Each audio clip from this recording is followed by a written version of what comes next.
Sigamos então com o nosso plano de leitura da Bíblia em 365 dias. Eu sou Laura Schwember, quem está tendo a honra de te acompanhar nesta leitura. E nesse momento, se você está acompanhando aí o nosso plano, o plano que nós estamos seguindo, você sabe que hoje nós seguiremos lendo o livro de Romanos, hoje nos capítulos 9 a 11. Lembrando que se você ainda não baixou o plano de leitura, você pode fazer isso gratuitamente clicando no link que está aqui na descrição. Se não for inscrita ainda aqui no canal, já se inscreve, ativa a notificação, já curte esse áudio também, compartilha com o máximo de pessoas que você conseguir e sigamos juntas, um passinho por dia, um passinho de cada vez. Capítulo 9. A soberania de Deus. Digo a verdade em Cristo, não minto. A minha consciência o confirma no Espírito Santo. Tenho grande tristeza e constante angústia no coração, pois eu mesmo desejaria ser amaldiçoado, separado de Cristo, por amor dos meus irmãos, os do meu povo, o povo de Israel. Deles é a adoção de filhos, bem como a glória, as alianças, a concessão da lei, a adoração e as promessas. Deles são os patriarcas e deles o Cristo é descendente humano, o qual é Deus acima de todos, bendito para sempre. Amém.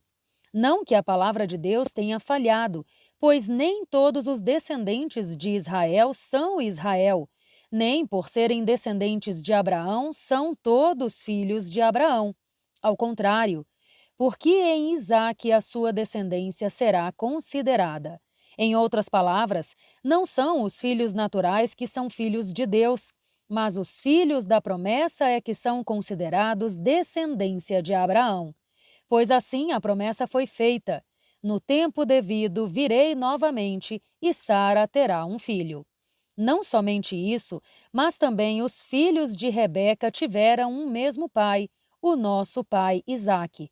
Todavia, antes que os gêmeos nascessem ou fizessem qualquer coisa boa ou má, a fim de que o propósito de Deus conforme a eleição permanecesse, não por obras, mas por aqueles que chama, foi dito a ela: o mais velho servirá ao mais novo. Como está escrito: amei Jacó, mas rejeitei Esaú. Então, que diremos? Acaso Deus é injusto? De maneira nenhuma, pois ele disse a Moisés: terei misericórdia de quem eu quiser ter misericórdia, e terei compaixão de quem eu quiser ter compaixão. Portanto, isso não depende do desejo nem do esforço humano, mas da misericórdia de Deus. Porque a Escritura diz ao Faraó: eu o levantei exatamente com este propósito, mostrar em você o meu poder e para que o meu nome seja proclamado em toda a terra. Portanto, Deus tem misericórdia de quem Ele quer e endurece a quem quer. Contudo, algum de vocês me dirá: então, por que Deus ainda nos culpa? Pois quem resiste à sua vontade? Mas quem é você, ó homem, para questionar Deus? Acaso aquilo que é formado pode dizer ao que o formou: por que me fizeste assim? Não tem o oleiro autoridade sobre a argila para fazer do mesmo barro um vaso para propósitos especiais e outro para uso comum?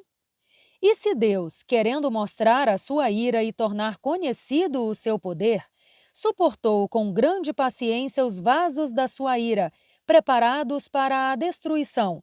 Quer dizer, se ele fez isso para tornar conhecidas as riquezas da sua glória sobre os vasos da misericórdia, os quais previamente preparou para a glória, ou seja, a nós, a quem também chamou, não apenas dentre os judeus, mas também dentre os gentios. Como ele diz em Oséias: chamarei meu povo a quem não é meu povo, e chamarei minha amada a quem não é minha amada. E acontecerá que, no mesmo lugar em que se lhes declarou: vocês não são o meu povo, eles serão chamados filhos do Deus vivo. Isaías exclama com relação a Israel: Embora o número dos filhos de Israel seja como a areia do mar, apenas o remanescente será salvo, pois o Senhor executará na terra a sua sentença, rápida e definitivamente. Como disse anteriormente Isaías, se o Senhor dos Exércitos não nos tivesse deixado descendentes, já estaríamos como Sodoma e semelhantes a Gomorra. A incredulidade de Israel. Que diremos então? Os gentios que não buscavam justiça, a justiça que vem da fé, a obtiveram. Israel, porém, que buscava a lei que trouxesse justiça, não a alcançou. Por que não? Porque não a buscava pela fé, mas como se fosse por obras. Eles tropeçaram na pedra de tropeço, como está escrito: Eis que ponho em Sião uma pedra de tropeço e uma rocha que faz cair. Aquele que nele confia jamais será envergonhado. Capítulo 10. Irmãos, o desejo do meu coração e a minha oração a Deus pelos israelitas é que eles sejam salvos, pois posso testemunhar que eles têm zelo por Deus, mas é um zelo sem entendimento. Uma vez que ignoram a justiça de Deus e procuram estabelecer a sua própria, não se submeteram à justiça de Deus, porque o fim da lei é Cristo, para a justiça de todo aquele que crê. Moisés descreve a justiça que se baseia na lei desta forma: o homem que praticar essas coisas viverá por meio delas. Mas a justiça que vem da fé diz: não diga no seu coração quem subirá ao céu, isto é, para fazer Cristo descer, ou quem descerá ao abismo, isto é, para fazer Cristo subir dentre os mortos. Mas o que ela diz? A palavra está próxima de você, está na sua boca e no seu coração. Isto é, a palavra da fé que proclamamos. Se com a boca você confessar que Jesus é Senhor e crer no seu coração que Deus o ressuscitou dentre os mortos, será salvo. Porque com o coração se crê para a justiça e com a boca se confessa para a salvação. Pois a Escritura diz: todo aquele que nele confia jamais será envergonhado. Portanto, não há diferença entre judeus e gregos, porque o mesmo Senhor de todos abençoa generosamente todos os que o invocam. Pois todo aquele que invocar o nome do Senhor será salvo. Como, então, invocarão aquele em quem não creram? E como crerão naquele de quem não ouviram? E como ouvirão se não houver quem pregue? E como pregarão se não forem enviados? Como está escrito: como são belos os pés daqueles que anunciam boas novas. No entanto, nem todos se submeteram ao Evangelho, pois Isaías diz: Senhor, quem creu na nossa mensagem? Consequentemente, a fé vem pelo ouvir, e ouvir a palavra de Cristo. Mas eu pergunto, eles não a ouviram? Claro que sim. A sua voz ressoou por toda a terra, as suas palavras até os confins do mundo. Mais uma vez pergunto, será que Israel não entendeu? Em primeiro lugar, Moisés disse: farei que tenham ciúmes de quem não é meu povo. Eu provocarei a ira deles por meio de uma nação insensata. Depois, Isaías diz ousadamente: fui achado por aqueles que não me procuravam. Revelei-me aos que não perguntavam por mim.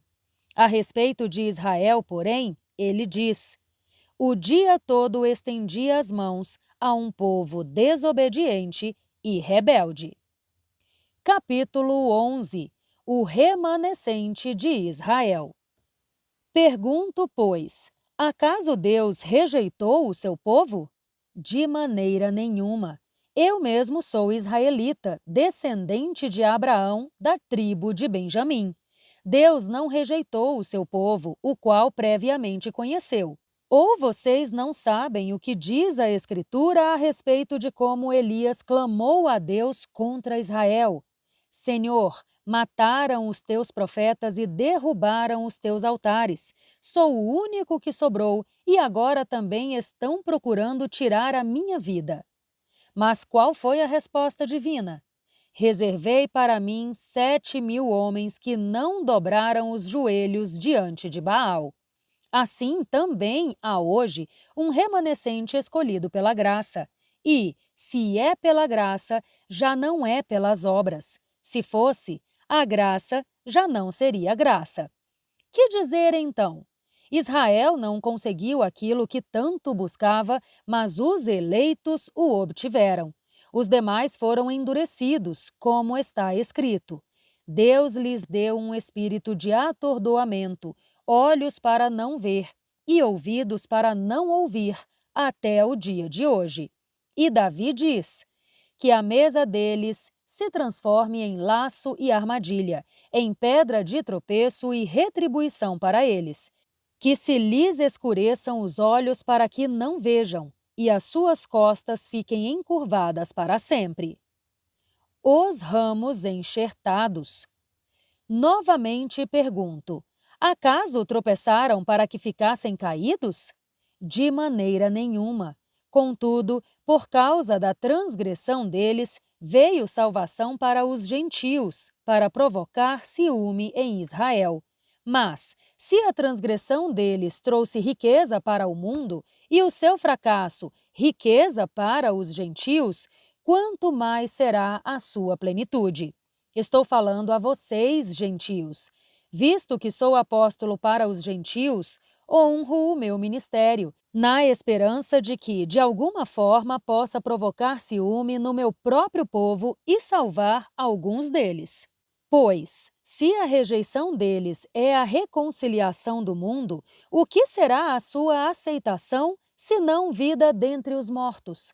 Se é santa a parte da massa que é oferecida como primeiros frutos, toda a massa também o é. Se a raiz é santa, os ramos também o serão.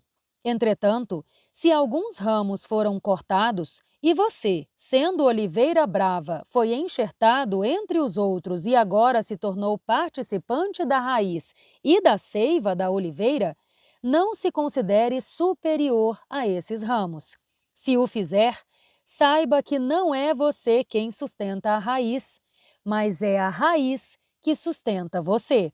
Então, você dirá: os ramos foram cortados para que eu fosse enxertado. Está certo. Eles, porém, foram cortados por causa da incredulidade, e você permanece pela fé. Não se orgulhe, mas tema, pois, se Deus não poupou os ramos naturais, também não poupará você. Portanto, considere a bondade e a severidade de Deus. Severidade para com aqueles que caíram, mas bondade para com você, desde que permaneça na bondade dele. Caso contrário, você também será cortado. Quanto a eles, se não continuarem na incredulidade, serão enxertados, pois Deus é capaz de enxertá-los de novo. Afinal, se você foi cortado de uma oliveira brava por natureza e de maneira antinatural, foi enxertado em uma oliveira cultivada, quanto mais serão enxertados os ramos naturais na sua própria oliveira. Todo o Israel será salvo. Irmãos, não quero que sejam ignorantes deste ministério para que não se tornem presunçosos. Israel experimentou um endurecimento em parte, até que chegasse à plenitude dos gentios. Assim, todo o Israel será salvo, como está escrito: virá de Sião o Redentor, que desviará de Jacó a impiedade. E esta é a minha aliança com vocês, quando eu remover os pecados deles. Quanto ao Evangelho, eles são inimigos por causa de vocês. Quanto à eleição, porém, são amados por causa dos patriarcas, pois os dons e o chamado de Deus são irrevogáveis. Como vocês, que antes eram desobedientes a Deus, agora receberam misericórdia pela desobediência deles. Assim, estes agora se tornaram desobedientes para quê? pela misericórdia concedida a vocês, eles também recebessem misericórdia. Pois Deus sujeitou todos à desobediência para exercer misericórdia para com todos. Doxologia. Ó profundidade da riqueza da sabedoria e do conhecimento de Deus! Quão insondáveis são os seus juízos e inescrutáveis os seus caminhos! Quem conheceu a mente do Senhor? Ou quem tem sido o seu conselheiro? Quem primeiro lhe deu para que ele o recompense? Pois dele, por ele e para ele são todas as coisas. A ele seja a glória pelos séculos. Amém. E assim nós encerramos mais este trecho de leitura do nosso plano de leitura da Bíblia em um ano. Te espero aqui amanhã para darmos mais um passeio juntas. Um grande beijo e até lá! Tchau, tchau!